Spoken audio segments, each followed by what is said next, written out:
Hello guys, मेरे YouTube channel में आपका स्वागत है। मेरा नाम मोनू मिश्रा। तो आज मैं आपको इस वीडियो में एसबीआई स्मॉल कैप फंड का रिव्यू करके दिखाने वाला हूं। मैं आपको इसमें लाइव प्रूफ के साथ दिखाऊंगा, एक्सेल शीट में दिखाऊंगा और मैं आपको लास्ट में कंक्लूजन में ये भी बताऊंगा कि आपको इसमें इन्वेस्टमेंट करना चाहिए नहीं करना चाहिए, और अगर अगर आपको इसमें इन्वेस्टमेंट करना चाहिए तो कितने साल तक करना चाहिए। तो पूरा डिटेल में होगा, रिटर्न के साथ सब कुछ बताऊंगा। तो मेरे चैनल को सब्सक्राइब जरूर कर दीजिएगा। मैं इस वीडियो लाते हैं, चलिए शुरू करते हैं। तो जैसे कि आप मेरे यहाँ पे स्क्रीन पे देख पा रहे होंगे एसबीआई स्मॉल कैप फंड। तो इसका अगर आप देखिए लॉन्च ऑन डेट तो 1 जनवरी 2013 है। तो बेसिकली इस फंड को 11.5 इयर्स हो चुके हैं लॉन्च होते हुए। तो कैटेगरी रिटर्न देखिए इसका 11.5 इयर्स में तो 22.62% तक का रिटर्न है, जो कि बहुत ही मैसिव रिटर्न है अगर आप देखें 11.5 इयर्स में।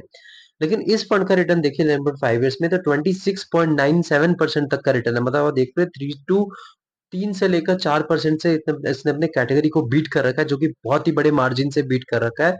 तो इस फंड में बहुत ही मैसिव रिटर्न है अगर आप देखें ऑल टाइम रिटर्न में।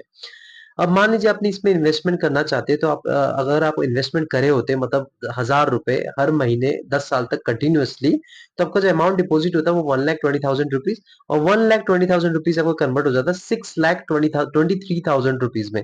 मतलब यहाँ पे जो आपका पैसा लगभग 5 गुना बढ़ा है। तो आप देख पा रहे हैं कि मतलब इन्वेस्टिंग की ताकत। लेकिन यहाँ पे अगर आप गोल्ड में इन्वेस्टमेंट करे होते तो आपका जो अमाउंट डिपॉजिट होता 1,20,000 रुपीज, और 1,20,000 रुपीज कन्वर्ट हो जाता 1,93,000 रुपीज में 10 ईयर्स में।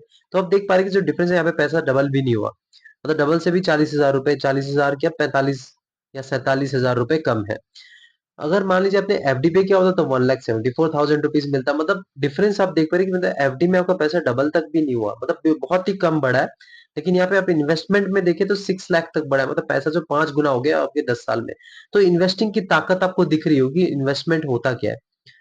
अब रिटर्न वर्सेस कैटेगरी की बात करें तो इसका रिटर्न जो है वो एवरेज है। देखिए रिटर्न के मामले में ये एवरेज है, मतलब इसके कैटेगरी के कंपैरिजन में। लेकिन आप मत समझिए कि इसका एवरेज रिटर्न है, ये बहुत ही मैसिव रिटर्न है। देखिए मैंने एक पुराने वीडियो भी आपको बना रखे हैं कि जो 20% या 25% जो रिटर्न मिलता है, क्या आप उसको अच्छा रिटर्न मान सकते हैं म्यूचुअल फंड में। देखिए वो कैटेगरी को अगर बीटिंग रिटर्न दे रहा है तो आप उसे अच्छा मान सकते हैं, कैटेगरी के नीचे रिटर्न दे रहा है तो आप अच्छा नहीं मान सकते। यहाँ पे रिटर्न कैटेगरी के हिसाब से बढ़िया है, रिटर्न है। रिस्क वर्सेस कैटेगरी की बात करें तो रिस्क ये थोड़ा एवरेज से नीचे लेता है as compare to category. Category से कम रिस्क लेके चलता है। क्यों लेता है तो यहाँ पे मार्केट कैपिटल और सेक्टरल एलोकेशन में आपको पता चलेगा कि क्या क्यों लेता है। अब यहाँ पे आप इन्वेस्टमेंट करना चाहते हैं तो 500 रुपए आपके पास है तो आप इन्वेस्टमेंट कर सकते हैं, जो कि इतने कम अमाउंट में आप इन्वेस्टमेंट कर सकते हैं। अगर आप स्टूडेंट है तो बहुत अच्छे खासे इन्वेस्टमेंट कर सकते हैं, 500 रुपए ही है सिर्फ। और वन टाइम इन्वेस्टमेंट की बात करें लमसम तो 1000 रुपए से लमसम कर सकते हैं, जो भी बहुत ही अच्छा खासा बहुत ही कम अमाउंट में आप लमसम कर सकते हैं। लॉक इन पीरियड की बात करें तो लॉक इन पीरियड कुछ भी नहीं है, मतलब कभी भी इन्वेस्टमेंट कर सकते हैं, कभी भी आप पैसा निकाल सकते हैं। और एईएम साइज की बात करें तो एसेट अंडर मैनेजमेंट इसका फुल फॉर्म होता है। तो इसका अभी जो है 25,000 मतलब 25,435 करोड़ रुपीस तक का इस पर्टिकुलर फंड में इन्वेस्टेड है।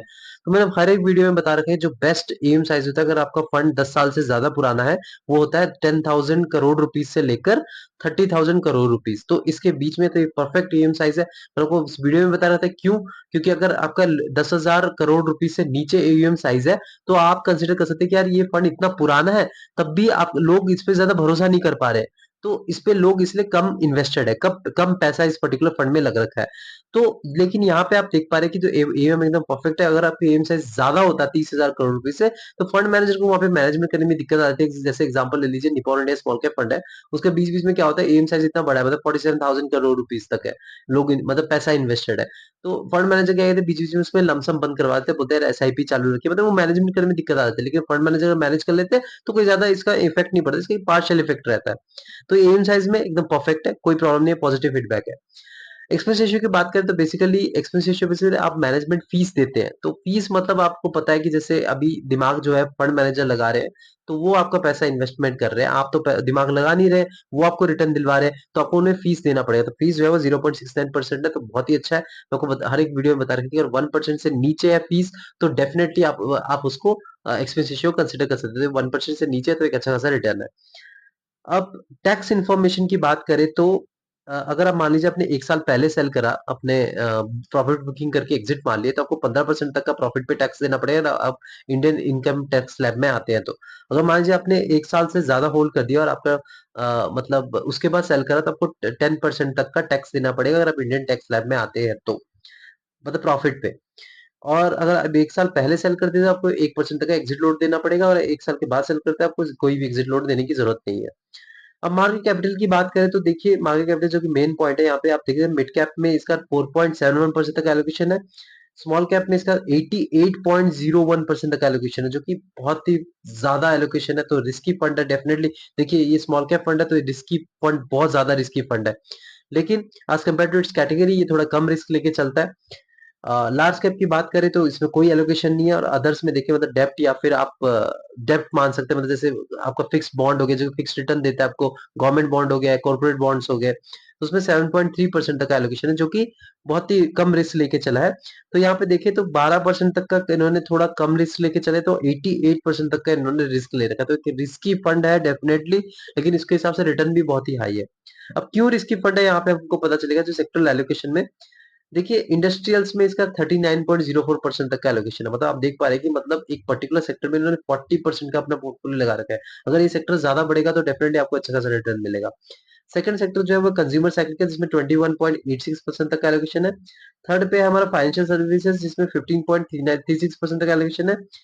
फोर्थ में है हमारा बेसिक मेटल्स में 12.20% तक एलोकेशन है। उसके बाद जो आपका कंज्यूमर डिफेंस में 5.34% का एलोकेशन, उसमें हेल्थ केयर 2.25% का एलोकेशन, उसके बाद रियल एस्टेट में 1.84% का एलोकेशन, कम्युनिकेशन सर्विसेज में 1.4% का एलोकेशन। तो अगर ये जो ऊपर के जो चार है ना सेक्टर्स आप देख पा रहे होंगे, industrial, consumer cyclical, financial services, basic materials, अगर ये चार सेक्टर आपको अच्छा खासा रिटर्न दे देंगे तो आपको मतलब ये फंड अच्छा खासा रिटर्न भी देगा। मतलब चार चार सेक्टर का बूम करेंगे तो आपको रिटर्न भी अच्छा खासा मिलेगा। तो सेक्टर एलोकेशन के मामले में थोड़ा डाइवर्सिफिकेशन में थोड़ी कमी दिखी है, लेकिन इसी कारण मैं आपको रेटिंग में यहाँ पे बताने वाला हूँ, 4 आउट ऑफ 5 वहां पे हम डिस्कस करने वाले हैं कि क्या कमियां है इसमें। फंड मैनेजर की बात करें तो आर श्रीनिवासन जो है एक है वो, उनका एक्सपीरियंस है 10.46 ईयर्स जो कि बहुत ही बढ़िया है। दूसरे मोहित जिन जिनको 6.42 ईयर्स का एक्सपीरियंस है। तो एक्सपीरियंस के मामले में बढ़िया है, एकदम पॉजिटिव फीडबैक रहेगा कि एक्सपीरियंस बहुत ज्यादा है इनको। अब रेटिंग की बात करें 4 आउट ऑफ 5 है। 4 आउट ऑफ 5 इसीलिए क्योंकि यहाँ पे जो सेक्टर एलोकेशन ज्यादा प्रॉपर्ली डाइवर्सिफाई नहीं हो रखा है, थोड़ा कॉन्सेंट्रिक है। और टोटल डिपेंडेंट 4 सेक्टर्स में, अगर 4 सेक्टर्स अच्छा परफॉर्मेंस देता है तो तभी आपको अच्छा खासा रिटर्न मिलेगा, वरना नहीं मिलेगा। तो ये थोड़ा-सा रिस्की बहुत ज़्यादा हो जा रहा है और यहाँ पे स्मॉल कैप का एलोकेशन भी बहुत ज़्यादा है। आप देख रहे हो 88.01% और मिड कैप अगर वो भी रिस्की है तो 92% तक का तो रिस्की फंड में इन्होंने मतलब इनका एलोकेशन है। तो थोड़ा ये नेगेटिव फीडबैक रह रहा है, लेकिन बाकी रिटर्न के मामले में एकदम पॉजिटिव है। उसके बाद रिस्क इसने अपने कैटेगरी से कम ले रखा है और minimum SIP one time investment बहुत ही कम है। एयूएम साइज एकदम परफेक्ट है और एक्सपेंस रेशियो एकदम परफेक्ट है, 1% से नीचे है, तो कोई प्रॉब्लम नहीं है इसमें।